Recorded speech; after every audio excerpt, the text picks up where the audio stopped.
Hey friends, welcome back to Dead Funny University. This is our first official episode, so thank you so much for being here. Once again, we have Chris as our wonderful professor Woot woot. today.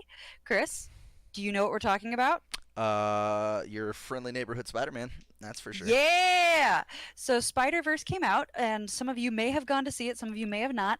I I know this much about Spider-Man, guys. I know almost nothing. And my guess is I'm not probably alone. And seeing Spider-Verse and seeing like Porky the Pig and other things in the trailer made no sense to me. So today at Dead Funny University, we're going to learn about Spider-Man and why in the world there were all those different spider people. We're going to jump into all of it. So, Chris, are you ready to introduce us to our friendly neighborhood or neighbor universe Spider-Man? Sure. Definitely prepped a little bit more just for Spider-Man, but I got the other ones somewhere back here. We'll pull them out.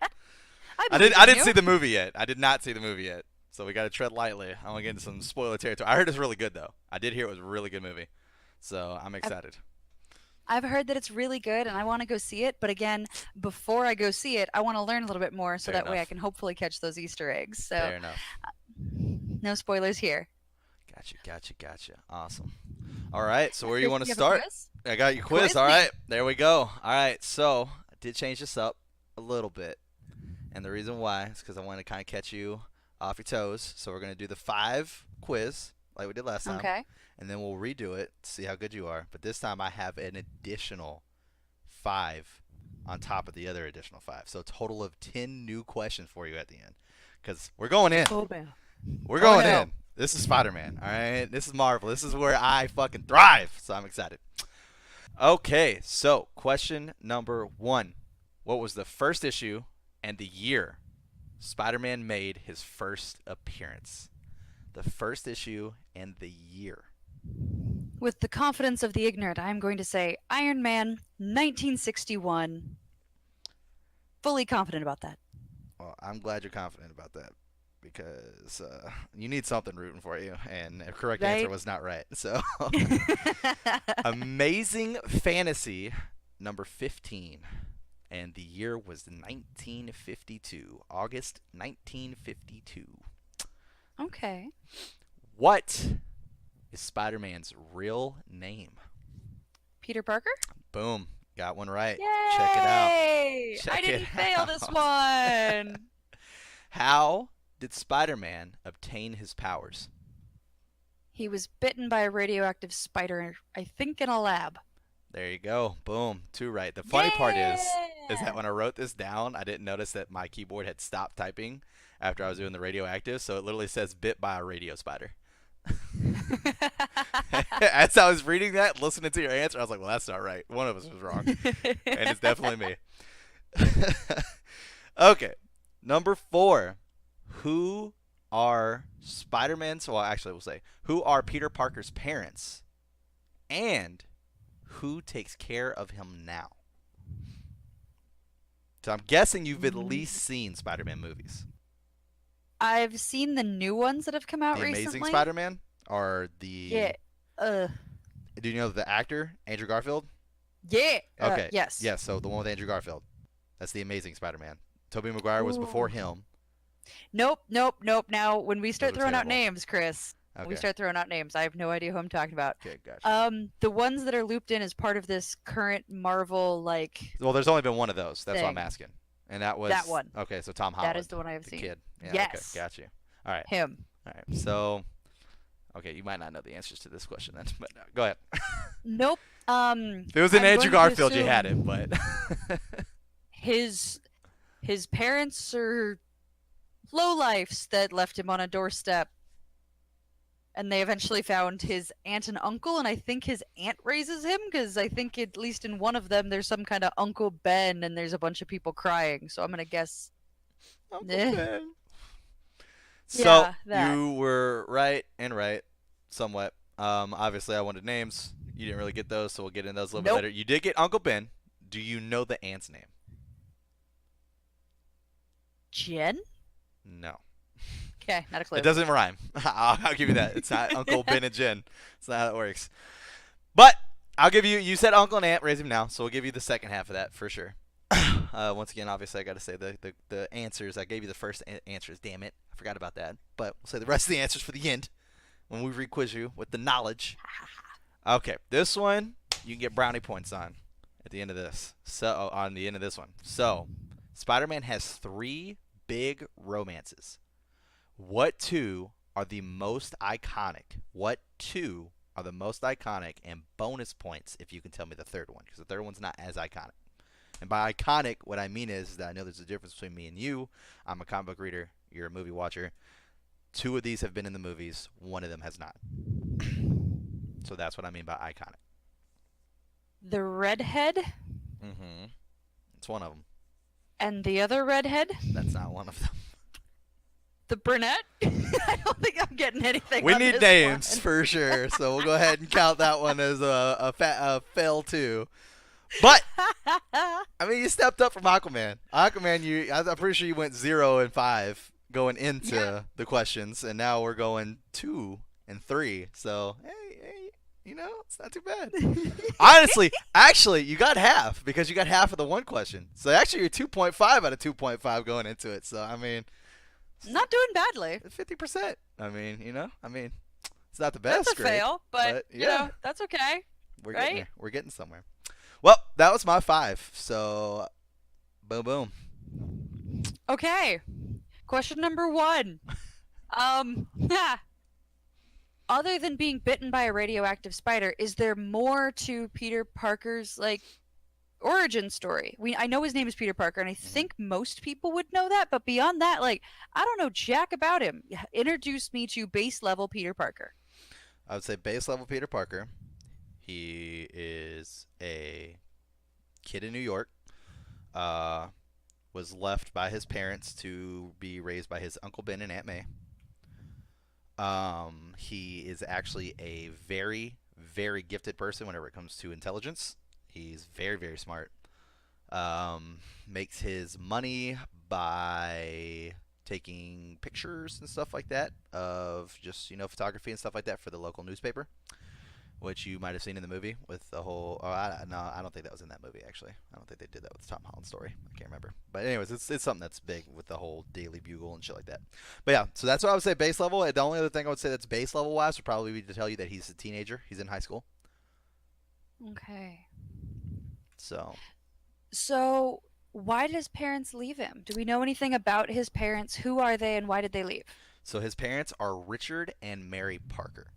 They have been one of the biggest questioned characters in a long time because we did not figure out for a very long time on what happened to them. All we know is they showed up and left him with Aunt May and Uncle Ben, and that was it. That's all we knew. And in the Amazing Spider-Man movie, the more moviegoers got to see what happened to them, but in the comics, it took a long time before we got to know as well. They were actually CIA agents working for S.H.I.E.L.D., and they were on a plane, and they had some Russian intelligence on the plane that knew that they were CIA agents for America, or basically American spies, and took the plane down in order to kill them. So they died. Okay. So they died because they were super big good guys. Right. I mean, technically, the comic cover says they were agents of S.H.I.E.L.D. It was never really actually referenced in the comic itself. It was more referenced that they worked underneath Nick Fury, which you should know who that is. Yes, I do. Yep. Okay. So yeah, that they did work under Nick Fury, but it was never actually. They kept referencing them as CIA agents versus actually saying agents of S.H.I.E.L.D. So take it how you want it, but either way, they were secret agents. So and that got them killed. Now, Aunt May and Uncle Ben, who raised him, Mhm. are they married? Are they siblings? They're married. Okay, they are a Yep. married couple. Got it. Got it. So, why does Uncle Ben not show up in the new Spider-Man stuff? So that was always one of the biggest things, is that Uncle Ben was kind of the father role model for Peter, because I want to say he was 5 when they gave him to Aunt and Uncle. I could be wrong about the age, but he was extremely young, that's for sure. But he was kind of the father figure for him, there for all the girlfriends, all the broken hearts, all the cars, everything else. So he was there for him for everything. And the Uncle Ben situation is always such a big thing, especially for comic book fans and stuff like that, is because he actually dies And it's one of the most iconic scenes because it was like whenever Spider-Man finally decides to actually first try to become a hero, or Peter Parker tries to become a hero. It definitely happens after he gets his powers, and he doesn't really understand how to handle his powers. He's got a lot of things going on. He's getting really, really stressed out. Doesn't understand what's going on, so he starts being kind of a dick. And they kind of get into an argument, and Peter Parker walks away from him. Well, he goes into this bank, and there's a bank robber running out. And the bank robber, or he has a chance to stop him. Obviously, he has these powers too. He has a chance to stop him, but he chooses not to. And then later on, during the night, a couple hours later, he gets a call that his uncle's dying, or that they can't find Ben or something like that, or Aunt May can't find Ben, and so he goes looking, and he ends up finding like this whole crowd surrounded around his body on the sidewalk, and it's Uncle Ben, and come to find out, the robber he let get away tried to mug Uncle Ben, and Uncle Ben was not giving up his wallet, and the robber shot him. And it was the most iconic scene. So a little tidbit here, a little tidbit for you. This is Yeah, let me funny hear to it. me. This is funny to me because this is where a lot of fans get stuff wrong. Uncle Ben says these words to Spider-Man, which puts him on his path of being a hero, which is with great power comes great responsibility. But in the comics, Uncle Ben did not say that. It was text word bubble that came up at the end of the comic as he was walking away in the Spider-Man suit. So a lot of people think Uncle Ben said that, but the true comic book fans know that it was actually not Uncle Ben that said that. It actually showed up at the end of the comic. But that So, is one of the biggest things that kind of helped shape and mold, because you got to think of like the guilt he had. He could have oh done yeah. something and chose not to, and then that's what ended up, killing his uncle. And if you would have watched The Amazing Spider-Man, like that, basically the whole second movie is him like trying to hunt down this thief, Hmm.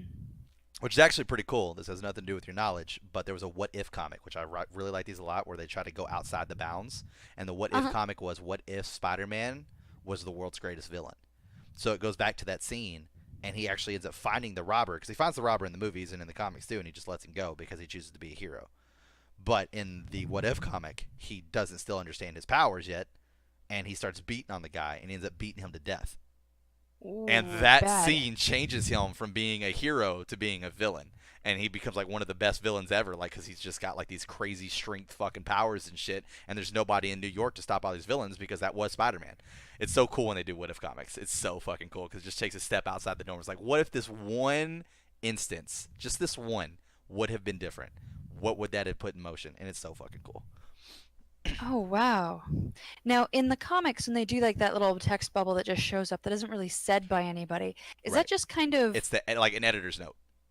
okay, so it's Mhm. it's kind of a we're framing the moment, but it's not supposed to be, a divine figure speaking into his brain or Right, anything like that. right. Or the Cool. only other thing could just be him thinking the thoughts, but it was Hmm. pretty clear it was an editor's note. It was Stan Lee, obviously, but it's basically an editor's note. The only time you'll ever see that different is if you're reading a Deadpool comic, and that's because he has two voices talking in his head to him at all times. So those bubbles are constantly happening all the time, and it's his voice is literally talking to him. So yeah, it gets a little Okay. confusing. Like they actually have to literally put like editor's notes so people understand that this is the editor talking, not Deadpool or anyone who has insane fucking personalities. So it's pretty funny. Okay, so Stan Lee is Spider-Man's creator then? Hmm. Yep, Okay, got it. Cool. I thought he might be, but I wasn't sure and I didn't want to just assume anything. that is actually Stan Lee's baby. That is his favorite Marvel superhero. Does everyone know that? A lot of people, a lot of people know that, but a lot of people are confused as to why it is Stan Lee's baby. Well, why is it Stanley's baby? Well, Kelsey, glad you asked, because I actually like this story a lot. So a lot of people think it's Stanley's baby because they think it was his first creation, which it actually was not. Fantastic Four was Stanley's first creation. The reason why Spider-Man is Stanley's baby is because when he brought that to the main overall editor, they told him no. They said that it was a time where people were scared of spiders, so you can't make a superhero that's scared of spiders. And the fact that he wanted him to be a teenage boy. Back then, teenage boys were all sidekicks. Your Robins and stuff like that, your Aqualads. Yeah, that was all sidekicks. So they were like, absolutely not. But they ended up letting him put him in, which I can't remember the original name of the comic, but it's what the Amazing Fantasy turned out. It was like Amazing or Crazy Adult Fantasy or something like that. But it was the last issue of that series. They let him start him in there, and the comic sold like crazy. And they're like, well, this has to be due to Spider-Man. So then they let him try him out one more time in the Amazing Fantasy number 15, as we talked about earlier, and it just took off from there. So Stan Lee got told no, and he was almost gone, but Stan Lee kept trying and got to test him out in a comic, and it paid off. And that, I believe, I'm 100% correct on this, I believe, is the only statue that Stan Lee has in his office is a life-size statue of Spider-Man. A life size? Yep. Holy crap! Life-size statue of Spider-Man. You could literally type in Stan Lee with Spider-Man statue, and there's pictures all over it where he's like sitting next to it, doing a thwip with his own hands and stuff next to Spider-Man. That was his baby. That was his favorite Marvel character. Wow. And with that in mind, since it's life size, how big, how tall is Spider-Man? Does like he have any notable dimensions other than being teenage? Um, I mean, yeah, I don't really know his like actual dimensions. I would definitely say he's like your average, like kind of like tall, skinny, lanky, like high school kid. But Okay, as so far he's not as yeah, especially tall or short or anything yeah, special. He's right. just kind of average. But the Okay. statue, I believe, was like on like a stone that had Spider-Man engraved into the stone too, so it was a little bit taller than Stan Lee. It probably had like close to a foot Wow. on him for sure. But he was hunched Man, I had over and no shit, so it's idea. pretty cool. Yeah, it's pretty cool. There's That is a lot of awesome. stuff behind the scenes that actually make just the comic book experience a little bit more fun. And that's one of the things. Like I said, that story has always fascinated me to know that like someone who was, I mean, Spider-Man has been the number one iconic character in Marvel. Like you can't sit there and say, hey, do you know who Marvel is, or do you know anything about Marvel? No. Well, do you know who Spider-Man is? Yes. Like he's up there next to the Batmans and the Supermans, and I Hmm. mean, Iron Man is not a household name, but Spider-Man is. Like that's just how there is now. Nowadays, Iron Man's a household name, but back then, no one knew who the fuck Iron Man was. Before the first movie, no one knew unless you read comics. And Spider-Man's always been this iconic household name, and just to know that that almost did not happen. But Stan Lee tried and tried Wow. and tried, and paid off. Paid off. That's amazing. Well, I'm glad that he did. I know nothing about Spider-Man other than what you're telling me now, but sounds interesting. So I know he was bitten by a radioactive spider, Mhm. but how did teenage Peter Parker find himself in a situation where there's a radioactive spider? He admires a guy called Dr. Octavius, who ends up becoming one of his main villains called Dr. Octopus, the guy with the like metal tentacles. He wants to work for him because he's a huge scientist and stuff like that. Well, he ends up sneaking into a lab, and actually the funny part is that his dad was a scientist that was helping out. His actual dad was a scientist that was helping out on this project of trying to see if there was regenerative powers within spiders and different insects that could grow stuff back, and if they were to give them radiation, would that help a healing factor to possibly use that on humans and stuff like Hmm. that. Because there's another scientist who you've also seen in the movies named Killer Croc, who was also a scientist, and he actually tried the thing on himself, except he used the reptilian side of it, and it ended up turning him into a crocodile versus growing his arm back, because he literally lost his arm, so he was trying to see if he could physically regrow a limb like lizards can regrow their tails. So they were Huh. doing that, and he snuck in and accidentally turned on the machine. One of the spiders got loose and kind of came down from the ceiling, landed on his hand, bit him on the hand, and that's where we start. Okay.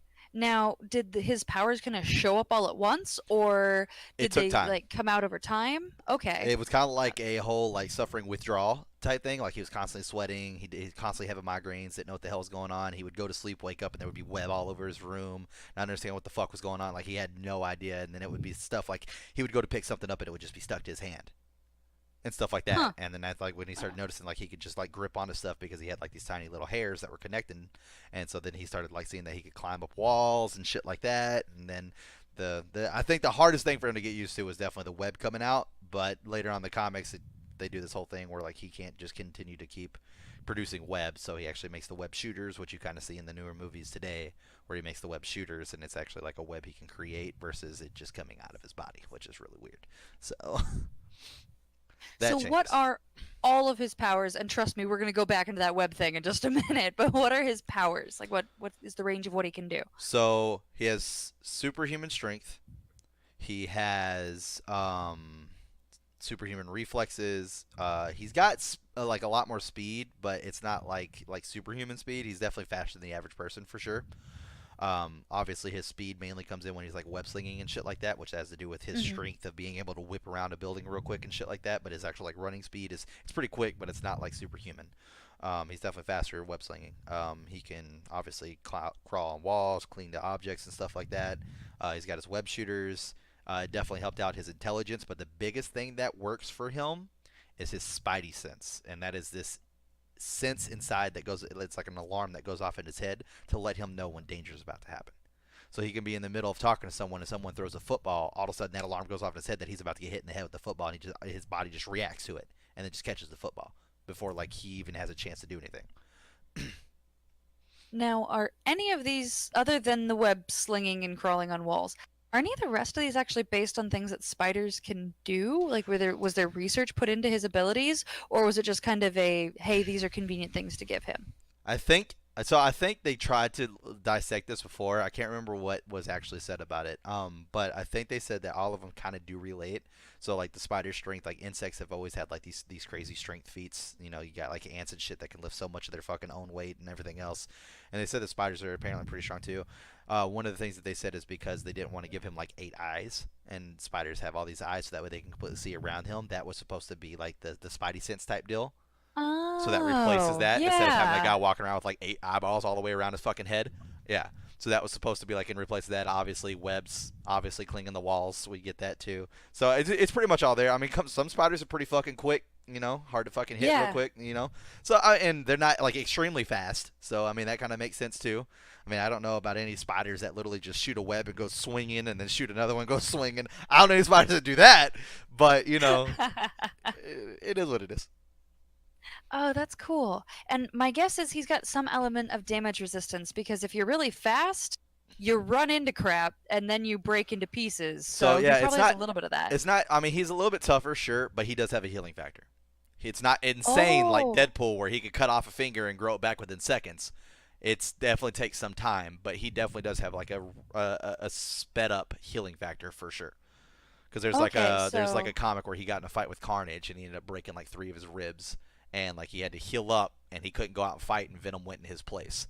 And like he had to heal up, but he healed up like within a couple days. He was able to get back out there, and that was like one of my favorite moments in comics because it's like Venom goes to take his place, and I love Carnage. Carnage is one of my favorite Marvel villains, and then like all of a sudden he gets a like Spider-Man gets a knock on the door, and like it's him and Mary Jane, and he opens up the door, and then you just see Venom standing there with the symbiote peeled off of his head, so it actually shows Eddie Brock's face, and the rest of his body's like Venom, and he just falls down, collapses in the apartment. So that's Carnage showing he knows where Peter Parker lives, with a note on his back that says, "Next time you come after me, don't send this piece of filth." I was like, oh shit, yeah. Carnage don't ooh, fuck around.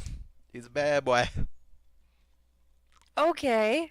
So we got a lot to unpack there in just a minute, but so he's part of the Marvel universe. Yep, He's definitely male and definitely straight is kind of how he always comes across. Is that correct. correct? That is correct. Okay. Yes. Now, it seemed like they play around occasionally making him different races. Is that also Yep. right? Yep.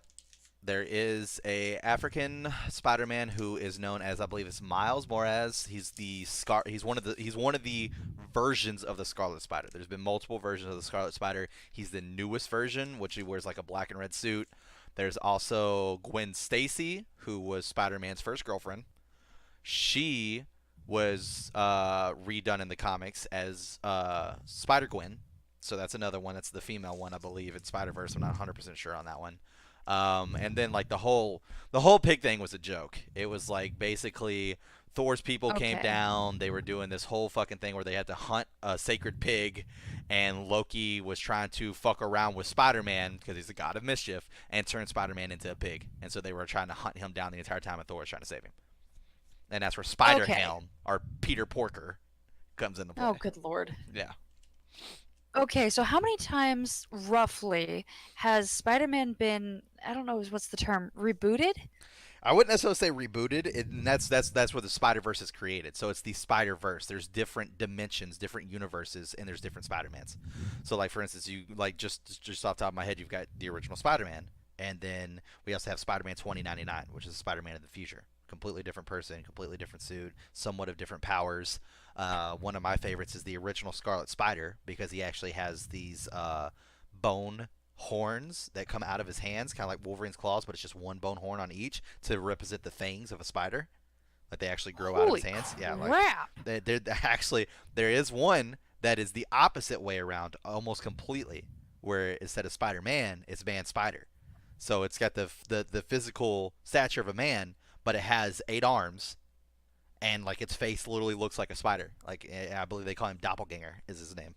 Yeah, there's multiple different Spider-Men, multiple. I do and not women. want to ever encounter Doppelganger in a dark alley. Holy crap, that sounds terrifying. Ugh. Yep. Yep, there's a lot of them out there, that's for sure. And that's actually one of the cool things. There used to be this well, used to, there still is. There's this video game called Shattered Dimensions. And it's Mhm. literally basically a video game where you have the whole dimensional rift is shattered because there's one person that protects the Spider-Men in their realms, like from keeping them from this happening, and her name is Madam Web. She's this old lady who's like half woman, half spider, and she's got like her throne, and she watches over all the dimensions of the different spiders and stuff like that. And so she can see what they're all doing. And so in this game something happened to where like 4 of them are kind of bleeding into each other, and it was Spider-Man, Noir Spider-Man or Noir Spider-Man, which was really cool because like he's like old school. He doesn't have like all these fancy powers and shit. He's basically kind of like a vigilante almost, but he still kind of has somewhat of the powers. Like he has more like the superhuman speed or the strength and shit. Like he uses like ropes and stuff to swing around, like grappling hooks and shit. Like he's like the old school. I mean, they even go back to the fucking medieval ages. Like there's like a medieval Spider-Man. Whoa. Yeah, it's really fucking cool. 2099 Huh. was in there. There was another one too. I can't remember who the fuck it was, but there was 4 Spider-Man total. But it was, or maybe there was only 3. But either way, it was fucking awesome. It was a really good. It was easily one of my favorite video games. Like it was really really good. Now, was that video game based off of like, are all these actual like Spider-Man in the Spider-Verse, or did they just kind of come up with Yeah, these? they were actually all Spider-Man and Spider. So it was Ultimate Spider-Man was the fourth one, him in the Wow. black suit. So basically, whenever he had the Venom symbiote on him. But Peter Porker shows up in Okay. there like at the very end. That was the funniest part because like you beat the game and all of a sudden it shows Madam Web and all of a sudden like you see Peter Porker come swinging and he's like, "What's going on?" And she's like, "What the hell are you?" And then like it was just fucking hilarious. The best part of Oh the game my was the god. ending though, because like it does that thing where it's like it shows Spider-Man web slinging, but it does the Uh-huh. quick like screen shifts where it like shifts through all the Spider-Man at once. Every single motion is just switching through all of them, and like Stan Lee's talking. He's like, no matter what universe you're from, no matter how you grew up, all that matters in the end is that you understand that there's a hero out there and his name is Spider-Man. Excelsior! And I was like, that was so fucking awesome. Oh, it was so good. I love Stan Lee. Oh, that is cool. Oh my gosh. Okay, so we've got a whole bunch of different Spider-Men that are all kind of their own special thing. Hmm. Now, did okay. Oh, there's like 10,000 questions around all of this. This Well, is really I will interesting. say this just to kind of help you Go out. ahead. Do Once again, help me, I help me. did not know that we were going to necessarily be going into the Spider Verse. So I will say this to help you. My 10 Okay. questions that are coming are definitely more about Mr. Amazing Spider Man than it is about the other Spider Man. That I will Okay. say for Okay. sure. But the I'll get Spider back to Verse there. itself is very interesting. I will give that to you. It is extremely cool to know that all these different spiders live in their own universes and do the same thing and had the same origin, but they're just in different times and shit. And it's so cool. So cool. Oh, that is. One last question about the Spider-Verse. Go ahead. Does Madam Web actually exist in the comics, or is she just for Yes, the... she exists in the comics. Huh. So is she just kind of like this character making sure that there's a Spider-Man in every universe? Kind of, yeah. Oh, that is so interesting. Dude, when we're off camera, we're still talking about this. You're not getting away from this conversation. Like, there's so much I want to She's learn so here. fucking cool. Yeah, she's really, really cool. I like Madam Web a lot. Okay, so you brought up Mary Jane, who I completely forgot about until you said her name, and I was like, Yep. oh yeah, her. She's got the most classic girl name in history. Mary So Jane. Mary Jane Gwen Stacy. Hmm. Mary Jane is the redhead? Mary Jane's the redhead. Gwen Stacy's the blonde. Yeah. That's correct. Is blonde. Okay. That is correct. Now, he dates both of them, correct? Yes, he wants to be with Mary Jane. He ends up getting a crush on Gwen Stacy, and him and her end up going out for a while.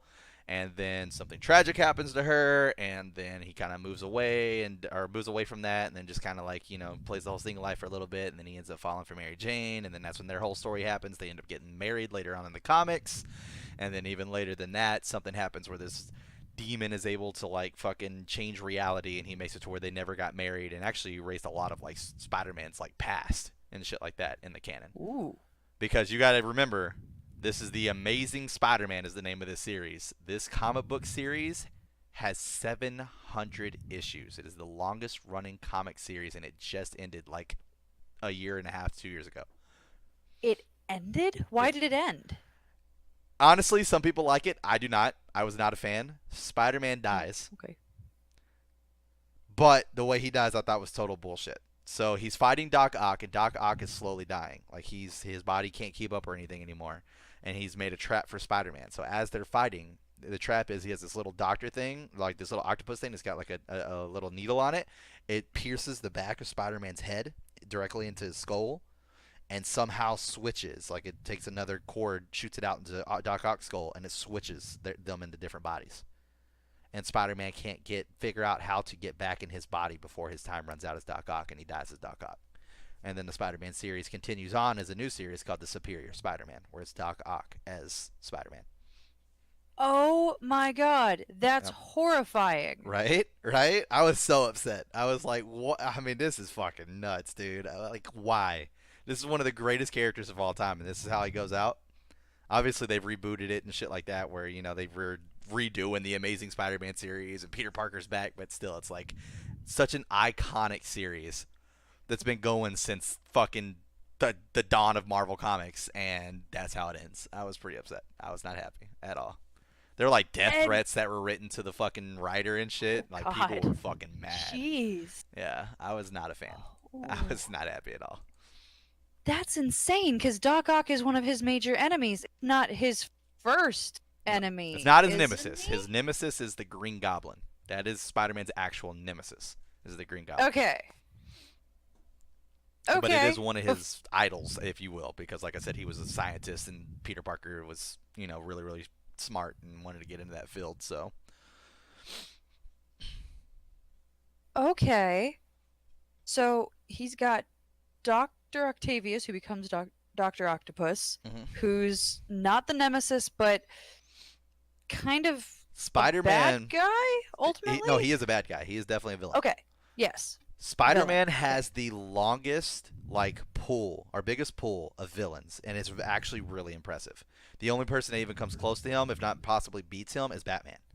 A lot of people have like, oh, well, this is like my nemesis, and these are a couple of people I fuck with. No, like Spider-Man. I mean, I'm not gonna go too crazy in the list, but I mean, we've got Venom, Carnage, all the fucking symbiotes, which is like fucking 6, 7, 8 of them. You've got Dr. Octavius, Green Goblin, Hobgoblin, Morbus, Craven the Hunter, Sandman. Like, I mean, he's got this huge pool of villains. Huge. Like, there are tons. I mean, it's crazy. It's crazy. Well, Actually, after 700 episodes, you'd have to. Actually, they have a comic book series called 99 Nights, I believe is what it is, and it's spelled like KNIGHTS, whatever. And I think I spelled that right. I don't know. I did it off the top of my head. If I didn't, I'm sorry. Anyways, You're good. 99 Nights, where it's 99 of Spider-Man's villains all get out of jail, break out of jail, and he has to take them all out in one night. They're just all wreaking havoc all over fucking New York. Havage. You really want to talk about Carnage, I know. I know. It's coming out. He was one of them, for sure. Oh my gosh. Okay, so he fights everybody. The Mhm. Green Goblin is the biggest bad guy. Yep. Okay, then tell me about the Green Goblin. So the Green Goblin is Norman Osborn. He is basically like the fucking Bill Gates of our world, the most rich fucking, well, I guess that's not necessarily Bill Gates anymore, it's whoever the fuck owns Amazon. But the richest person in the world, he fucking, Bezos. yeah, there you go. He's got tons of fucking money, and the biggest tie-in for him is that his son is Harry Osborn, who is Peter Parker's best friend throughout like his entire life. They've been best friends ever since they were like children. And so whenever it comes down to where Spider-Man finds out that his best friend's father is literally his nemesis, that becomes a very big issue, and it gets deeper and deeper. So there's a couple things in comics where, and if they're written very well, which Spider-Man was, it's not like, you know, they'll have like the whole like the hero saves the day, and obviously there's filler episodes where it's like Peter Parker went to school all day, this fucking comic, shit like that. whenever you can write a really good character, in my opinion, and this obviously could be arguable, in my opinion, there were three big moments that made Peter Parker the hero that he is, that made Spider-Man the hero he was. And one of those was the death of Uncle Ben, coming down to the whole great power comes with great responsibility. He, learned that he didn't understand his powers, that he couldn't just go into blind rage and, just kill people and stuff like that. He let the guy go. Well, he didn't let him go. Obviously, he gave him to the authorities, but he didn't kill him. He could easily have killed him and just been done with it, and there's nothing he could have done about it. The other one, and this is sad, this was easily like one of the most heartbreaking spots in comics because they happened back to back. I believe it was issue 121 and 122. Is the death of Gwen Stacy. That's how they broke up. She died. Well, they kind of broke up before that because he didn't want her getting hurt, and it ended up happening anyway. The Green Goblin kidnaps her, and he goes to throw her off the New York Bridge because he knows that, or he ends up finding out that it's Peter Parker. Norman Osborn finds out that Peter Parker is Spider-Man, and so he ends up kidnapping his girlfriend, goes to throw her off the bridge, the Golden Gate Bridge, and Spider-Man goes to save her. So he shoots his web, and he was only able to connect it to her chest, and so whenever he goes to pull, gravity obviously was still going, and it snapped her neck and killed her because it wasn't a harness. He didn't know how to do that yet. He was still very new to being a hero. And so it snapped her neck and killed her. And it was technically his fault because he didn't know what he was doing. He could have jumped in and tried to save her or anything like that, but his first reaction was to quick web her and stop her from falling, and he didn't know what he was doing yet, so it only hit her, and that actually happens in the movie too. It is actually really rough to watch it. It's such a sad scene. It is such a sad scene. So the reason why it was even worse is because then the next issue, the Green Goblin dies. He ends up killing his best friend's dad. And what it is his little hobgoblin fucking glider that he rides on, because he rides on this like little fucking glider that takes him through the air and shit and throws these little pumpkin bombs, is what he calls them, these Jack-O-Blast bombs, where he throws those and they blow up. He has all these bombs going off, so his spidey sense, like, he can't concentrate on what's happening because there's so much going on, so his alarms are just fucking ringing, like all these explosions are going on, the building's falling, and his glider's coming to hit him in the back of the head, so he dodges out of the way of the glider, but didn't notice that Norman was behind him. So it stabs through Norman and then stabs him into the wall and then kills him. It literally comic to comic. I mean, 121, 122. His girlfriend dies, his best friend's dad dies. And that's how Harry then ends up wanting revenge on Spider-Man and then becomes the Hobgoblin and takes on the persona of his father. Yep. Which Now, obviously stresses Peter Parker and his friendship very much because Peter Parker knows obviously who the fuck the Hobgoblin is. It's not too hard to put two and two together whenever your best friends run around going, I'm going to kill that fucking Spider-Man. So, yeah. Yeah, that would make it a little bit more apparent. Did Harry know that his dad was the Green Goblin? Yes, he ends up finding out. He finds out because he finds like his little secret like space in the house because like he had this huge mansion, and it leads him down into this basement where like he sees the suit, he sees the glider, and all this other stuff, and he finds like all these research notes, and thought that his dad was trying to do something good and everything else, and saw his dad more of a hero than anything else, and so then therefore he wanted to go against Spider-Man. Okay, so based on the information that he had, his Yep. dad was right, Mm-hmm. but that makes Spider-Man evil for killing him. Yep. Killing him. Yep. Basically, he saw it Okay. as his dad was doing good stuff for the world, being this big rich guy and funding all these projects, da da da da da, and then this person who acts above the law becoming a vigilante, which this is where this ties in, which I was trying to talk about to you earlier, but you'd never seen it because you didn't see the movies. The J. Jonah Jameson, who owns the Daily Bugle, who is Peter Parker's boss, J. Jonah Jameson owns the Daily Bugle, Peter Parker's boss, constantly writes stories about how Spider-Man is terrible for New York City and is nothing but a menace to society constantly. So whenever you have that going as well, it's a lot easier for Harry Osborn to be like, okay, well, fuck this guy. And, Spider-Man's the issue. Okay, so Spider-Man doesn't have kind of like where Superman and Batman have people that kind of like them and they've got the general public opinion, which I recognize. I'm sure I'm about to get my head bitten off, so I want to be clear. I do not mean that for all time. Right. But it sounds like to a big extent, Spider-Man doesn't have the public's goodwill. He does and he doesn't. The people who see him do his daily stuff on the street are the people who root for him. The kids who see the hero that he can be are the ones that go out wearing the Spider-Man mask as kids and stuff like that and wanting to, like Hmm. look up to him. The general adults and stuff like that who have never seen him and don't see the stuff he does, yeah, they've got J. Jonah Jameson just yelling in their ear, yeah, he's a fucking piece of shit, he's a menace, da da da da, and all this other stuff. So there are people who rally behind him, which is how he got his nickname, Your Friendly Neighborhood Spider-Man. So, or whatever you want to call it, Okay. his title, not nickname, but Okay. So his that nickname title thing that came from the the general general public. public. Yep. Okay, got it. And is that true for Spider-Man as well? Like how he got the name Spider-Man? He actually made it him. I don't think actually. No, no, he did not make it himself. Whenever he first found out his powers, and really, it was that he's going through his dark phase because his uncle Ben died. He wanted to be a wrestler and use them to like because he knew he had the super strength, so that way he could use that to like win fights and win money and stuff like that, and be able to take care of his Aunt May. Yeah, he was going in as I believe it was like Arachnaboy. Was the name he had chose for Oh my himself? god. Oh, it's terrible. Okay. And that's what the announcer said, that it was terrible. So he introduced him as Spider-Man, and that's the name stuck. Ah, Arachna Boy was his Arachnaboy. wrestling name. Yeah. Out. Ah, that's amazing. Go announcer. Good call. That's terrible. Arachnaboy. Yep. Oh Yep. Yep. Yep. gosh. It's pretty cool. Okay, got it. So I think I've got a lot of this. Now, oh, one thing that I definitely missed. Who's the third major lady in his life? That would be Mrs. Felicia Hardy. She is known as she's kind of like the same thing as Catwoman for Batman.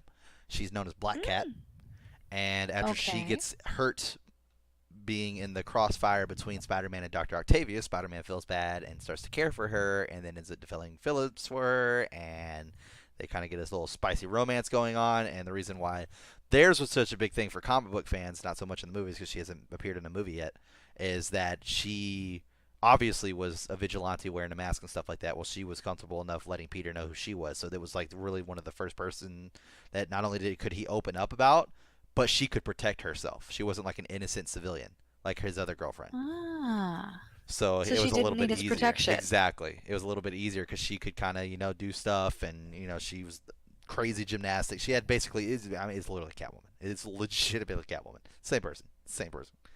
Reflexes, cat, the whole fable myth about 9 lives, all this other shit. Yeah, it's the same person. Okay. Now, Gwen Stacy tragically dies. hmm Neck broken, horrible, horrible scarring moment for Spider-Man.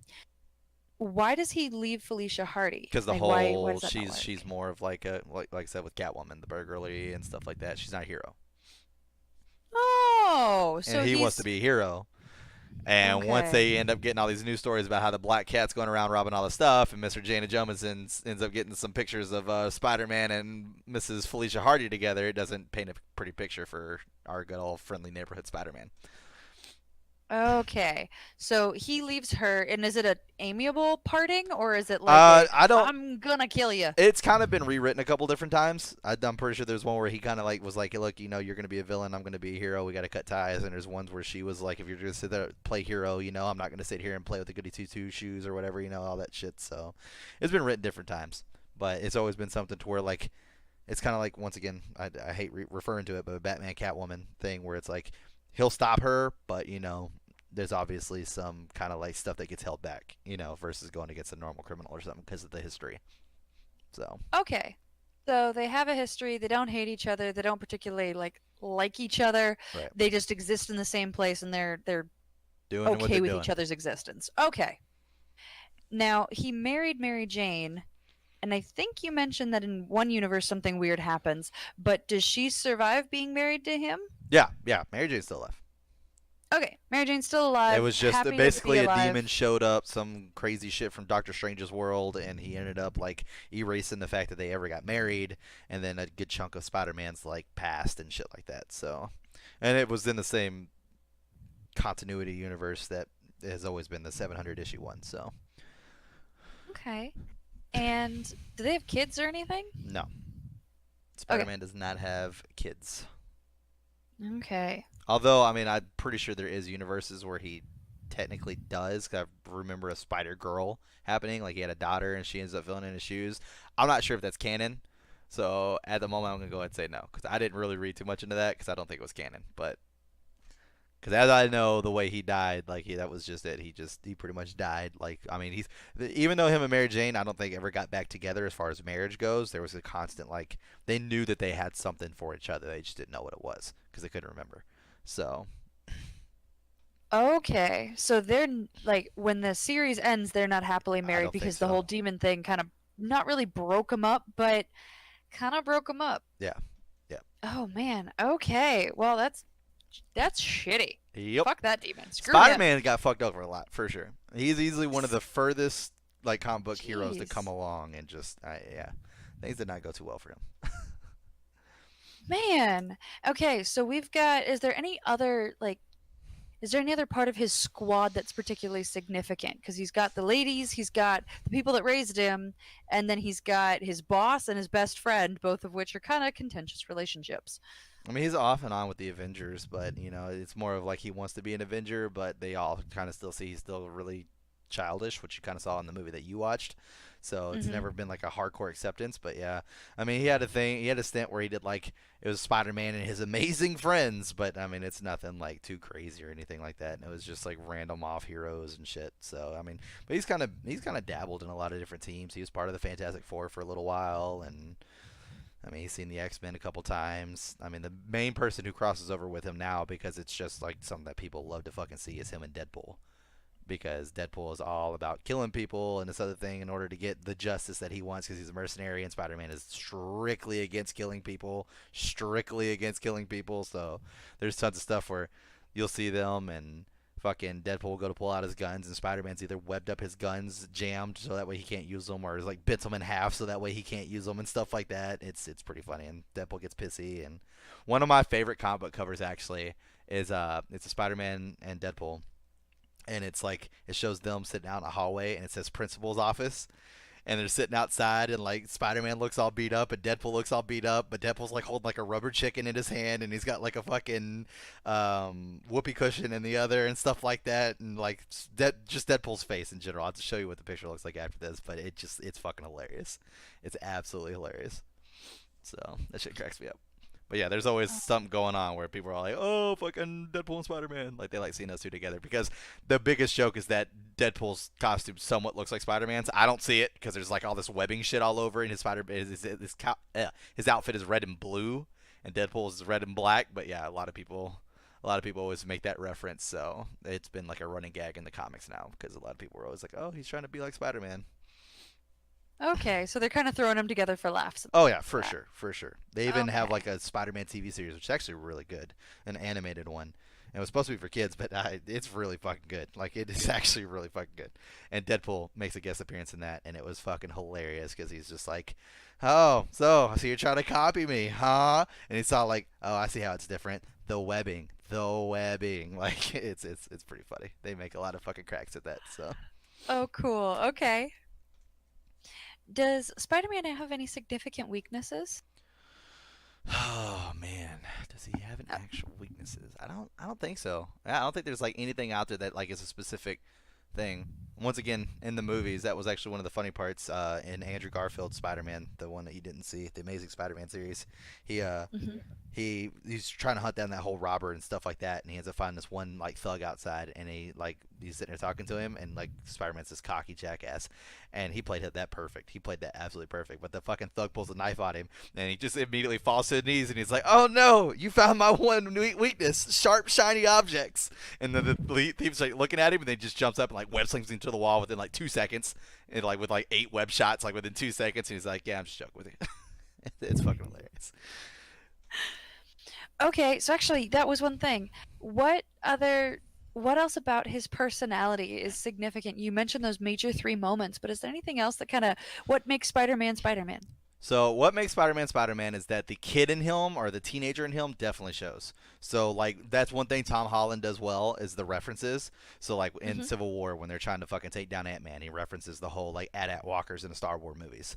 Stuff like that definitely plays in the fact that he's still learning, but you can kind of see him really wanting to be a hero and going above and beyond. That's something that shows through in Spider-Man a lot. Another one is definitely him being, like I said, a cocky jackass. He's definitely got his mouth running a lot, and that's another reason why him and Deadpool get paired together a lot as well. Constantly cracking jokes, thinking, laughing at himself and stuff like that. So that's definitely where that comes into play for sure. Okay, so he's a kind of a friendly, relatable kid. For sure. I mean, he ends up growing as the story goes on. Obviously, he gets older for sure, and becomes more like late mid 20s, which I think is the main Spider-Man that's in the Spider Verse. So, Okay. or in the movie, Okay. yeah, in the movie. Now, I think I've got these right. Andrew Garfield, Tobey Maguire, Tom Holland have all played Spider-Man Correct. recently. Has there been Well, anybody not else that was recently. significant? Not recently. Well, Tobey Maguire was the recently as first. in Got my you. lifetime. Got you. So Tobey Maguire was the first. We don't talk about his run because it was absolutely fucking terrible. He made Okay. 3 Spider-Man movies under Sony, and it was fucking garbage. Absolute trash. Some people think he was the best Spider-Man out there. I'm sorry, you're wrong. You're just wrong. That's just all there is to that. The third movie was so bad. So I know you've seen Venom. Obviously, we did a review show about Hmm. Venom. That was the Yeah. first time Venom was ever attempted. The suit that Venom wore in the movie looked exactly like Spider-Man's suit. Exactly like Spider-Man's suit. Which Venom obviously looks different. He's nice and smooth. It looks more like black skin versus like actually fucking these bumps and these webs and everything else. So it Hmm. looks exactly like Spider-Man's suit. He didn't have his tongue, like his whole long tongue thing. That wasn't a thing in the movie, which Venom is very known for, having his long tongue. He didn't say we. He didn't talk as him in the symbiote the entire time. He just kept saying, I'm Hmm. going to kill Spider-Man, where it was like, we will kill Spider-Man. We will do whatever we want. Just like he said in the movie. Yeah, like that's very iconic for Venom. It was just trash. It was fucking terrible. The acting was god awful. It was terrible. It was terrible. It was the worst thing that's ever happened. Like if you literally type in worst Spider-Man, I guarantee you Tobey Maguire pops up. I guarantee you it pops up. I'm so gonna do that right now. Please keep talking. So another thing, a lot of people actually don't like the Andrew Garfield Spider-Man. I like the Andrew Garfield Spider-Man, and this is the reason why. The reason why I like Andrew Garfield is because I believe it takes. I believe it's easy to play Batman. I believe it's easy to play Spider-Man. I believe it's easy to play Deadpool.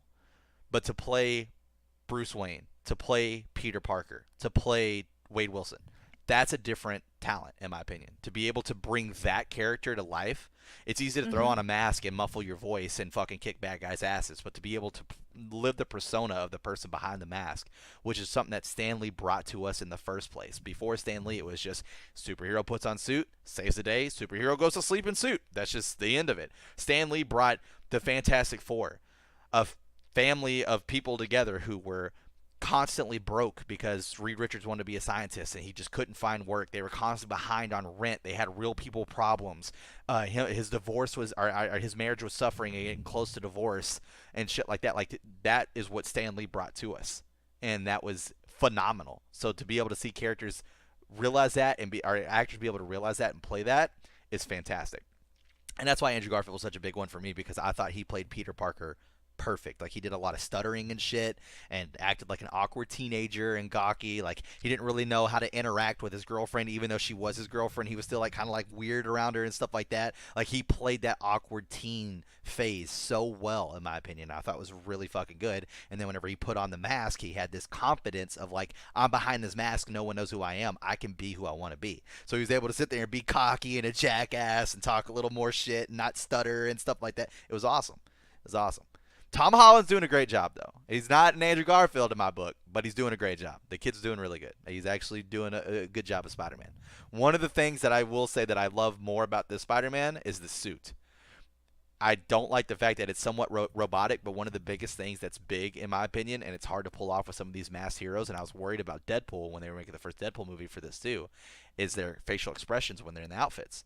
Spider-Man has these gigantic white eyes. How do you know when he's being serious? How do you know whenever he's like confused or something like that? In the comics, they just make those eyes shrink and work like normal eyes. Like if his eyebrow raises, his fucking eye shrinks halfway and turns sideways and shit. They do that in the comics, and that makes sense because it's a comic. How do you do that in the movies? Mhm. You couldn't do that in the movies. Well, they gave him like these robotic eyes that are like shifters. Like the whole black outlines are like shifters that can kind of give off those expressions. In the Deadpool movie, which was pretty cool, is they actually did the little mocap dots around Ryan Reynolds' eyes, so he never actually had the eyes of the costume on ever. So that way they could capture his entire facial expressions with his Oh, eyebrows and cool. everything. So that way, whenever Deadpool looks Yeah. confused, his mask actually moves along with it. That's because they mocapped his eyebrows and shit, which I thought was really really good on their part.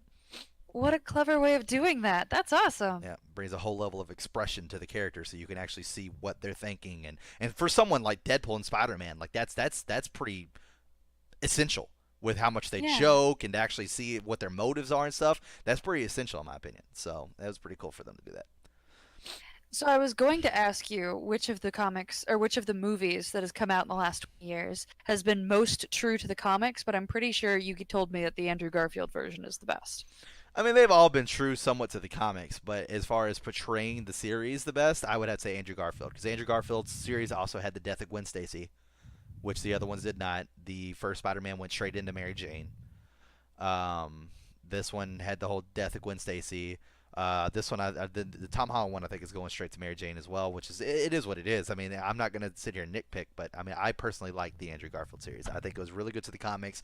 Instead of going straight into Doctor Octavius, they went into Killer Croc, which was technically the first time he had to deal with the whole like scientists going crazy shit because of the whole mutated arm and stuff like that. Like they just did it really well.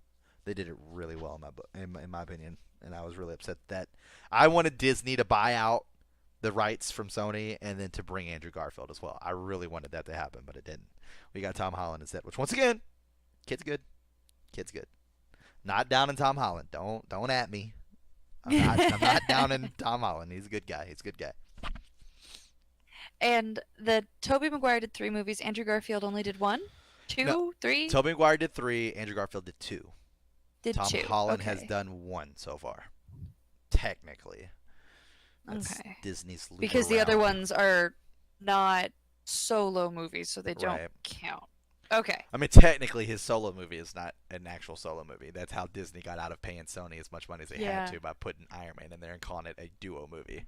So, Oh, Iron Man shows man. up for at least 30 minutes on screen, and the whole rest of the fucking 2 hours is all Spider Man, but it's not a solo movie. I mean, hey, they found a way to exploit it. Good on you, Disney. Good on you. I mean, you couldn't sign a contract like that without knowing for a fact they were Someone's gonna going to do try to find a something. fucking loophole, for Oh, sure. yeah. Absolutely. Oh yeah. Absolutely. So, All right. I think kind of one of the last questions, second to last question. I know my last one's always a catch-all, but he's got there's some kind of relationship between Peter Parker slash Spider-Man and the symbiotes that are in his world. Can you Okay. kind of walk me through that? Because it seems like he and Venom may actually have something at some point. So that's what's actually cool. So I'll tell it to you how we got it first, and we just had this revised to us like within the last couple of years, which was really fucking cool. So basically, during the Secret Wars, which is when these aliens were attacking and shit like this, Spider-Man's suit gets fucked up, and they end up capturing this alien symbiote, and it ends up, I think it's Reed Richards ends up turning it into a black Spider-Man suit, and he wears it. Now the cool part about that is that that was a fan-made suit that sent it into Marvel, and they bought it off of him to use it, and I think they paid like $20 for it. Imagine how much that shit would be worth today. Like, they'd have to be Oh, paying man. people thousands of dollars to fucking take a fucking fan submitted thing. Anyways, so and that's how you had the black suit. But he started to realize that it was trying to amplify his power, which he was okay with because obviously more power he can do more stuff. But it was also trying to make him evil as well. So he ends up fighting with the suit and getting it off of him, and that's whenever it equips to Eddie Brock, and Eddie Brock already doesn't like Peter Parker because in the comics he's a high school jock that picks on him. In Uh-huh. the movies, he's skinny ass Eric Foreman from that '70s show, who is some competing fucking photographer. Once again, that we don't talk about that series. It does not exist. It's asinine. Anyways, so So he already has this like hate for Peter Parker, but he just wants to be like the fucking best of the best and stuff like that. So he wants to like compete with Spider-Man and show that he's stronger and better than Spider-Man, and that's where that comes from. But what's cool about the symbiotes is that they actually in the comic book series, because this is kind of where it's different from the Venom movie, since the Venom is kind of like its own series. It's probably never going to involve Spider-Man ever, so they kind of had to rewrite a little bit of this. The Venom suit can actually do web slinging and shit like that because it actually bonds its powers from its host that it originally had, and it carries that over to the new host. Oh. So that's why they have some Okay. similarities, and that's why he has the Yeah. spider symbol on him as well in the comics. Because you don't see that in the movie, because once again, they're not tying that in the movie. But in the comics, he definitely has the white spider symbol on him as well. Now, the re-advised is the reason why the symbiotes are so crazy. Because Spider-Man, Peter Parker, is not insane. My favorite person, Deadpool, ends up breaking into the lab and putting the suit on for the first time, and it bonds to Deadpool, but he doesn't technically have any superpowers, so therefore it doesn't have any powers to carry over, which is why Huh. it bonded to Spider-Man's superpowers, because Deadpool has a healing factor, but that was given to him. He doesn't have superhuman strength. He doesn't have superhuman speed. None of that. He doesn't have superpowers. Deadpool literally does not have anything but a healing factor. That is it, and that was given to him genetically. Like through fucking taking Wolverine and Sabretooth, mixing them together, and then injecting them into him. Not genetically, but you know what I mean. Anyways, Yeah. so it took Deadpool's craziness, and that's why the symbiote is so crazy and talks to itself, because Deadpool's brain is already fractured and shattered, and he talks to himself. So that's why the symbiote thinks that it's its own personality instead of just being a suit that the wearer can use. And that's what was driving Spider-Man crazy and mad. And this just happened like 2 years ago. Whoa. The Secret Wars was like before I was born, I believe. So this Wow. entire time for them to go back and retcon that was fucking amazing. I was so happy because obviously it's Deadpool. I mean, it's like to know that Deadpool literally fucked everybody over with this whole symbiote that could have been this amazing fucking thing for the world, and it's all fucked up because of Deadpool. It's so great. I love it.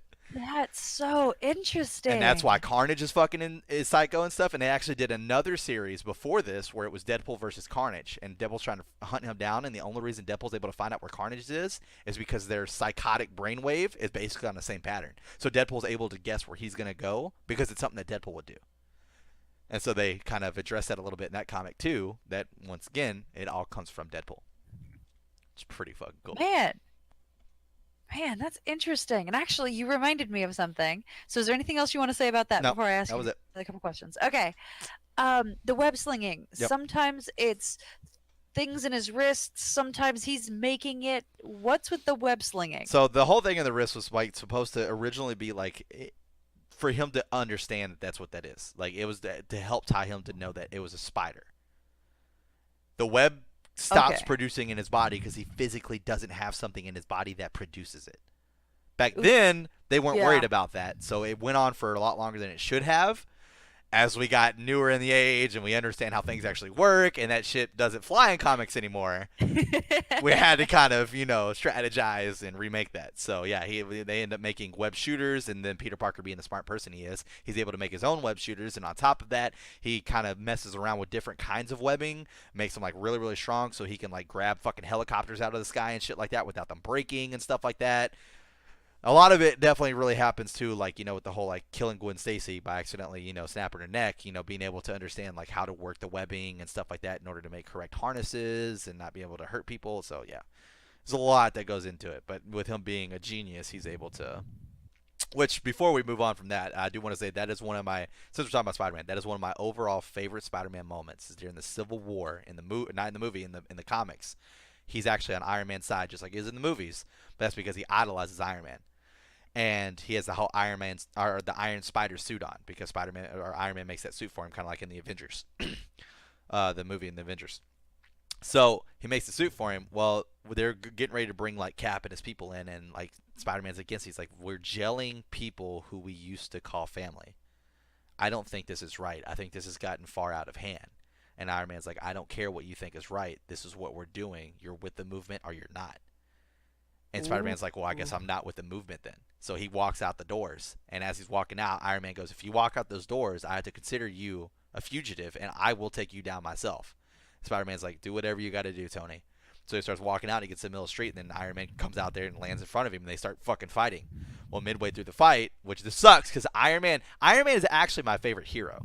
Deadpool's my favorite character overall, but Deadpool's not a hero. He's an anti-hero. Uh-huh. So Iron Man is actually Yeah. my favorite hero, and this was a low blow for me because I love Iron Man so much, but I hated that this happened. He actually pulls up like this pad in his suit or whatever, and presses this button, and it's a kill switch for the Iron Spider suit. So now Spider-Man just can't move, and Iron Man's kind of wailing on him a little bit to make him into submission or whatever like that. So then he goes to like land this big hit, and all of a sudden like Spider-Man kicks him. And he's like, what the hell? You weren't supposed to be able to move. And he goes, let me tell you something. Before I was Spider-Man, I was Peter Parker, a fucking genius. You think you can give me a suit without me checking over the schematics to find out if there's some kind of kill switch to take me out? And then he literally hits this button. The entire suit falls off of him, and he's wearing his original Amazing Spider-Man outfit and beats the fuck out of Iron Man. Whips his ass, and then he takes his mask off because at that point they all know who they are. He takes his mask off, lays it on Iron Man's unconscious body, and he goes, do whatever the hell you want to. I'll be with Cap, and then walks away. I was like, easily one of my favorite Spider-Man moments of all time. It was so fucking good. So fucking good. Holy shit. It was so good. I would not have assumed that he would win a fight with Iron Man. I clearly have no idea what I'm talking about. Oh my god. Whipped his monkey ass. It was great. Holy shit. Okay. That's a lot. Is there any last detail? I've got like pages of notes over here. And Not most of kidding. them probably don't even fucking come close to the questions we're going to ask. That's the best part. Oh god, probably not, but this has been super informative. Is there anything else? Oh, god, Arachna boy. Dear lord. Is there anything else that you think I need to know? I don't think so. I think we covered a lot. I was trying not to look at my questions, so I wasn't like specifically like giving you answers or anything like that. I tried to make sure, obviously, you were doing more of the questions and stuff. So Yeah. I mean, I think we're probably about as safe as we're gonna get. So Okay. Well, in that case, I think I'm ready for the final quiz. Let's see how I do. all right. So before we do the final quiz, we gotta go back over the pre-quiz. Okay. So, question 1: what was the first issue and the year Spider-Man made his first appearance? Amazing Fantasy comics, I think. I Yep. know the Amazing Fantasy part. Yep. In 1952. There you go. Boom, boom. Spider-Man's real name. You got that one right. You got how did he get his powers right. Who are Spider-Man's parents, and who takes care of him now? So his parents are way up here in the relationship section. Are Richard and Mary Parker, Yep. and they were CIA agents working for Shield who Mhm. died, we think, on a plane No, wait, they did. with Russians. Nope, they did. What was that? They Yeah. that for sure happened. Okay, and he was taken care of by Uncle Ben and Aunt May, and Uncle There you Ben go. eventually died. So then Spider-Man has 3 big romances. There are 2 that are the most iconic. Bonus points for the third one. What are all 3 of the romances? Because you should know them at this point. Yeah, I asked this question. So I think in order, Gwen Stacy, Mary Jane, Felicia Hardy, There you go. and Mary Jane's the one he ends up with. I think Felicia Hardy came before Mary Jane. I think. Oh, really? I could be wrong Okay. about that. I think though. Okay. I don't remember that much. I remember him dating all 3. But I know for a fact Gwen Stacy was first. All right, that's it. Here we go to quiz number 2. A fresh set of 10 questions. Fresh now I'm set. nervous. All right. Answer number 1. Question number 1. Who is Spider-Man's nemesis? The Green Goblin. Correct. What is the name of the most popular comic series for Spider-Man? His original run. What is the name of that? I said it so many times. The Amazing Spider-Man? You got God. it. There, yeah, that's Oh, it. thank You got the it. Lord. His original run that lasted 700 issues is The Amazing Spider-Man. That is it. Oh, thank heaven. Why is Spider-Man Stan Lee's favorite character? Because he came up with the idea and he took it to the editors, and the editors said, screw off, and he pushed really hard, and he eventually got it in there. When he finally got it in some random set of things, the Amazing Fantasy thing we discussed before, it sold like hotcakes, and then it was because he was doing it, and so he stuck to his guns, and it made his character into a super crazy popular and long-lasting character. Yep, the most iconic Marvel character to date. Stan Lee. Oh, wait. No, never mind. Sorry. That was the answer. I was literally about to read you the answer that you just gave me. Anyways. What is the main thing that fans get wrong about the iconic saying, "With great power comes great responsibility"? So fans typically attribute it to Uncle Ben and kind of his final words type thing, Mm-hmm. and that is not what happened. Mm-hmm. Instead, it was just kind of an editor's note. It was to sum up the scene at the very end of the comic as I believe Correct. Spider-Man's walking away. Yep, correct. Basically, it was never said by Uncle Ben. Was my short answer on that one.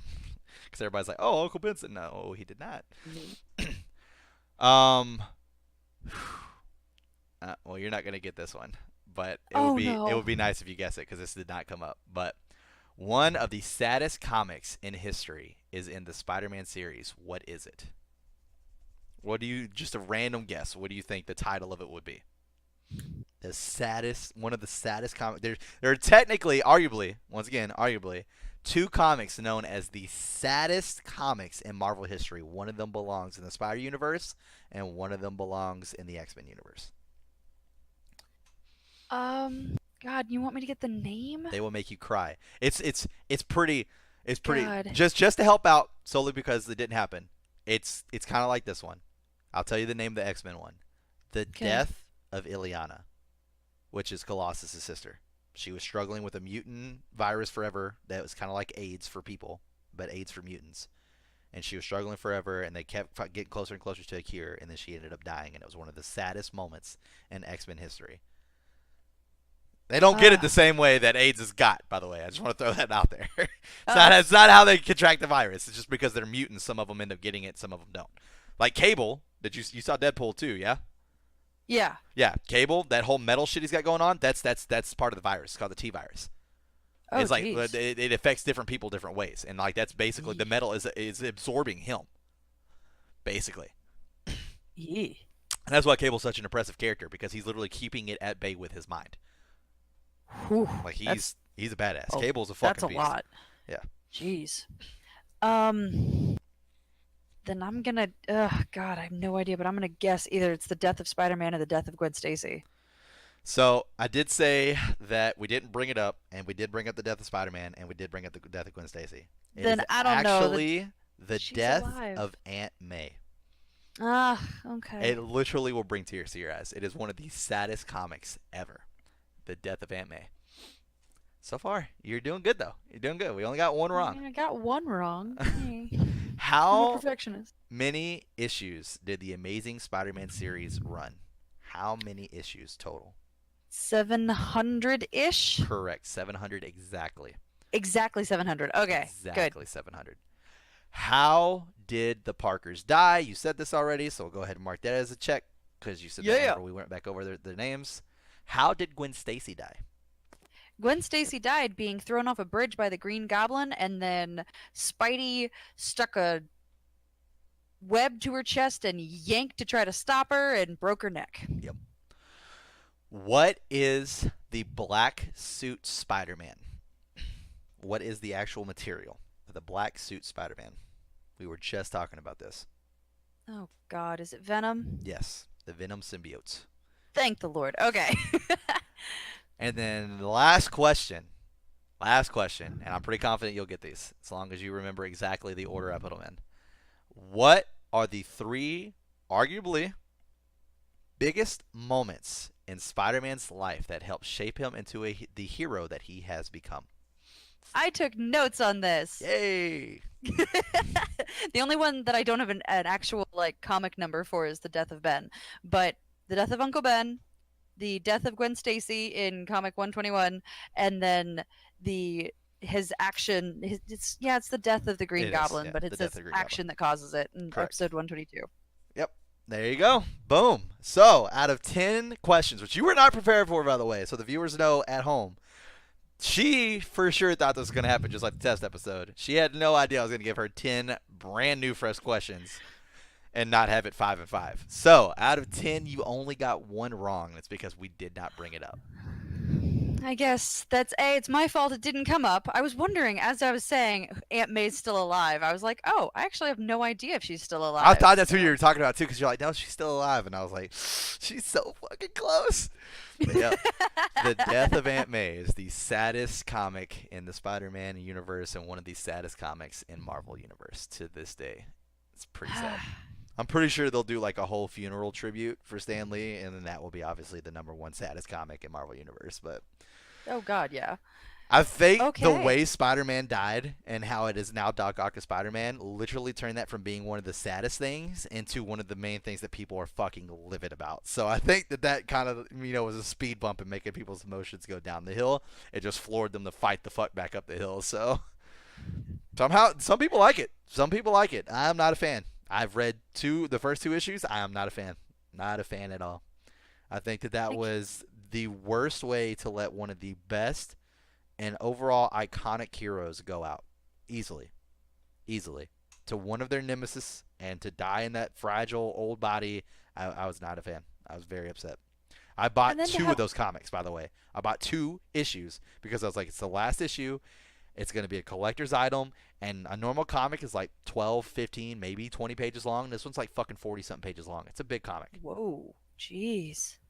and they're probably worthless. They're probably worthless. Not a fan. God. Well, and to then try to like have the series continue to live with like your nemesis in the body of your hero, like no, Yeah. no, I that would make me violently mad, and I don't even know these characters. Like, jeez. Well, all right. Well, thank you, Chris. Thank you for coming in and teaching me and hopefully our audience today. Audience, if you guys have anything that you'd actually like to learn about, please feel free to throw it in the comments below because we will read them. Hmm. And if you don't know, there's a really good chance I have no idea about any of these subjects and I'd love to learn. So, everybody, please like, subscribe, comment if you're willing, and then come back to class next time we have it. Have a great day. See you guys.